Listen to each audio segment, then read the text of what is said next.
Chers amis, nous allons aujourd'hui parler sur un thème qui est peut-être largement connu dans le monde d'Achassidut, Hashgacha Pratit, la providence divine. La providence divine ne se contente pas d'être au niveau de l'univers, c'est-à-dire qu'Hachem a créé un monde, et ce monde est dirigé parce qu'Hachem a créé une nature. Ma'alach HaShemesh, Ma'alach HaYareach, la manière à travers laquelle le soleil se déplace, la lune se déplace, les astres, etc., etc. Fait qu'il y a ce qu'on appelle une Hashgacha Klalit Eliona, une providence divine globale. Est-ce que cette providence divine était également pratique, était également singulière? Est-ce que la manière à travers laquelle une feuille se déplace à même le sol, lorsque un grain de sable se trouve à tel ou tel endroit, lorsque une goutte d'eau tombe sur tel ou tel carré, par terre ou peu importe, lorsque je suis en train de marcher, il y a une goutte d'eau qui tombe sur mon pied, est-ce là aussi une providence divine? Est-ce là aussi la volonté d'Hachem? Y a-t-il également à rechercher un message dans cette goutte d'eau qui tombe à 3 km de la mer? Eh bien, mes chers amis, oui. Le Baal Shem Tov, notre maître Rabbi Israël Baal Shem Tov, nous amène un chidouche, une nouveauté, il nous dit, il existe non pas seulement Hashgacha Klalit, il y a ce qu'on appelle Hashgacha Pratit. Il n'y a pas uniquement une providence collective, globale, universelle, il y a une providence singulière, personnelle, dans chaque chose. En d'autres mots, mais Hachem mitzvah gever konenu, les pas de l'homme sont dirigés par Dieu. Si un homme se retrouve à tel endroit, un Shabbat, en semaine, où il écoute telle ou telle discussion, peu importe, toute chose dans sa vie, mais kol davar shiura, de toute chose qu'il verra, de tout acte qu'il va faire, de toute parole qu'il va entendre, sera alors certainement une hora, un enseignement dans le service de Dieu. Permettez-moi ici de vous relater l'histoire suivante. Dans les années 60, une jeune femme, Marat Myriam, dont le nom était Glosdobov, une femme, cette femme-là a eu l'occasion, alors qu'elle habitait New York, de se rendre à Detroit, pour un kinous de chez Chabad.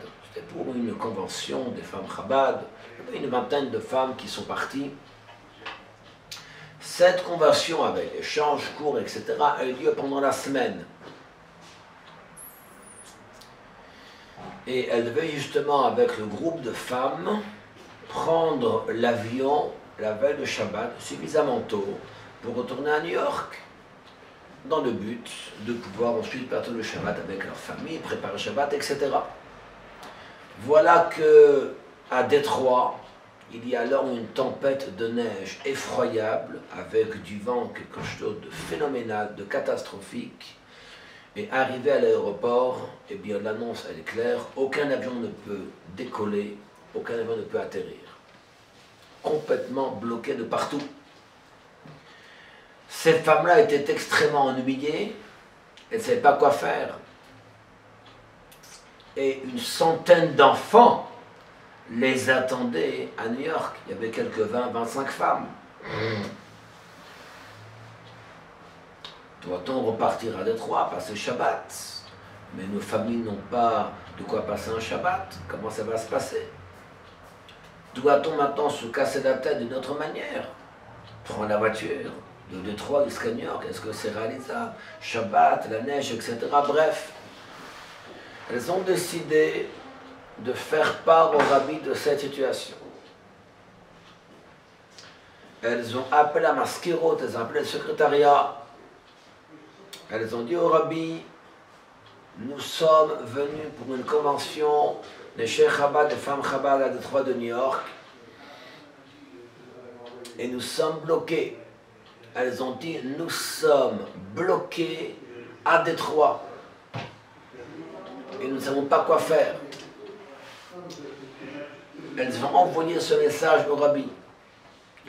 Quelques instants plus tard, le secrétaire du Rabbi rappelle la personne, la responsable, et lui pose la question, vous avez dit que vous êtes bloqué? Que veut dire que vous êtes bloqué? Vous êtes bloqué à Détroit. La femme qui est avec nous, nous sommes bloqués, on ne peut pas partir. De suite, le secrétaire arrête cette femme et dit, le Rabbi sait exactement ce que veut dire être bloqué. Le Rabbi insiste sur le fait, comment vous avez la possibilité de dire que vous êtes bloqué à un endroit? Si la volonté de Dieu a été de vous retrouver à Détroit et de ne pas pouvoir prendre l'avion, c'est que vous avez une mission à accomplir à Détroit, à l'aéroport. Yehudi af pa'am eno takua. Un juif n'est jamais bloqué. S'il se retrouve dans une situation qui est peut-être déplaisante, d'une manière ou d'une autre, c'est que Mina Shamayim, du ciel, il a une mission à accomplir à cet endroit-là. Et lorsqu'elles ont entendu ce message, que le Rabbi dit clairement que jamais un juif n'est bloqué, elles ont de suite sauté de leur chaise, elles avaient des bougies dans leur valise, elles ont commencé à faire une campagne sur bougies de Shabbat pour trouver des femmes à l'aéroport qui n'avaient pas encore allumé les bougies de Shabbat. Et bon, Hachem, ça a été une révolution totale et complète. Et ce sont des dizaines et des dizaines de femmes qu'elles ont pu trouver qui ont pu allumer les bougies de Shabbat à l'aéroport. Et depuis ce jour-là, eh bien, elles ont pris avec elles ce message extraordinaire qu'on appelle la providence divine, de ne jamais se considérer comme étant bloqué. Que si tu vis une situation, c'est qu'Hachem non pas te bloque dans cette situation, mais qu'il veut que tu diffuses, que tu dévoiles étincelle de divinité, que tu exploites le moment, l'instant présent, pour une mitzvah, dans le but de te poser les bonnes questions.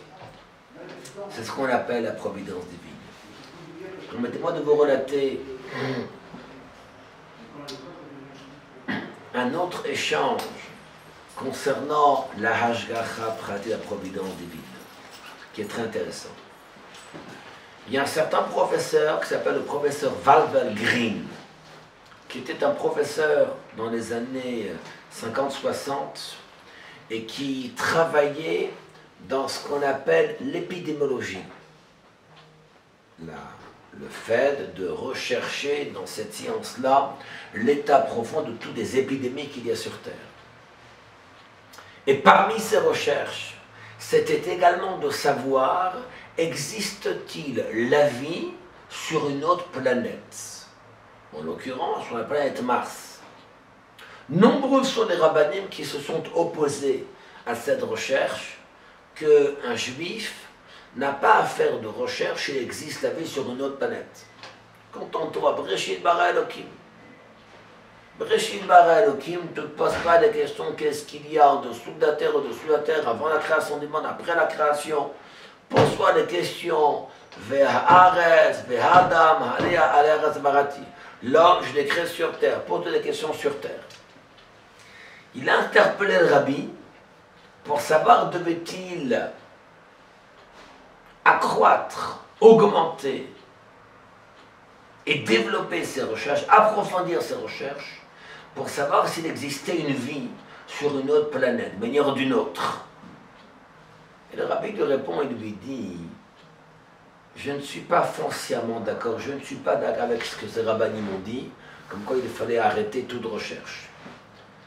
Que arriver à la conclusion qu'il n'y a pas d'autre vie à part cette planète, c'est une chose. Mais est-ce que ça veut dire qu'on a l'obligation, nous sommes dispensés de rechercher? Sommes-nous exemptés de rechercher s'il existe la vie sur notre planète? Nous ne sommes pas exemptés pour autant. Nous avons un devoir de rechercher et de se dire peut-être la vie sur notre planète, de manière ou d'une autre. Car sinon, nous venons à être magbil, nous venons à limiter la présence et la lumière d'Hachem, Melok ol haaretz kvodo, lui qui remplit les mondes. Parce que finalement, le rôle d'un juif est de rechercher la hashgacha, la providence divine, dans chacun de ses actes, dans toutes ses recherches, pas uniquement dans ce qu'il ment, dans ce qu'il voit, dans ce qu'il entend, dans ce qu'il fait, dans ses gestes, dans ce comportement, dans ce qu'il marche, mais dans toutes les recherches qu'il y a, même les recherches scientifiques qui ne sont même pas liées à ce monde, il doit y trouver la providence divine. Et d'ailleurs, quand il parle de providence divine, le rabbi l'a interpellé et lui a dit, vous connaissez ce que veut dire Hashgacha, la providence divine? Le professeur répond oui, je sais ce que c'est que Hashgacha. Il explique qu'il n'y a pas une situation où l'homme ne peut pas trouver un message spirituel dans sa vie. Le rabbi lui dit, vous qui travaillez dans la science, vous avez certainement une mission encore plus importante que d'autres. Il serait parfaitement judicieux que dans toutes vos expériences, dans toutes vos recherches scientifiques et autres, que vous puissiez noter les différentes histoires qui illustrent la providence divine. Je vous invite à prendre un cahier, Rabbi lui dit, et à noter sur ce cahier-là toutes vos recherches, à travers toutes les recherches que vous avez faites, eh bien, votre vision du dévoilement de la présence d'Hachem dans toutes vos démarches. Et d'ailleurs, c'est ce qu'il a fait, ce professeur. Il dit qu'il a rempli ici des dizaines sur des centaines d'histoires qu'il a pu ici trouver, qu'il a pu dévoiler et qui étaient pour lui le message, la providence divine. Alors cette providence divine, mes chers amis, il faut la dévoiler chaque jour. Mais pour dévoiler cette providence divine, il faut être conscient qu'Hachem se trouve dans chacun de nous. Hachem se trouve dans le cœur de chaque juif. Si c'est pour avoir des yeux, ne pas voir la présence de Dieu, c'est pour avoir des oreilles et ne pas entendre la lumière d'Hachem, alors à quoi sert cette vie? Essayons de puiser l'effort nécessaire que nous avons pour dévoiler Hashgacha Pratit, la providence divine, dans chacun de nos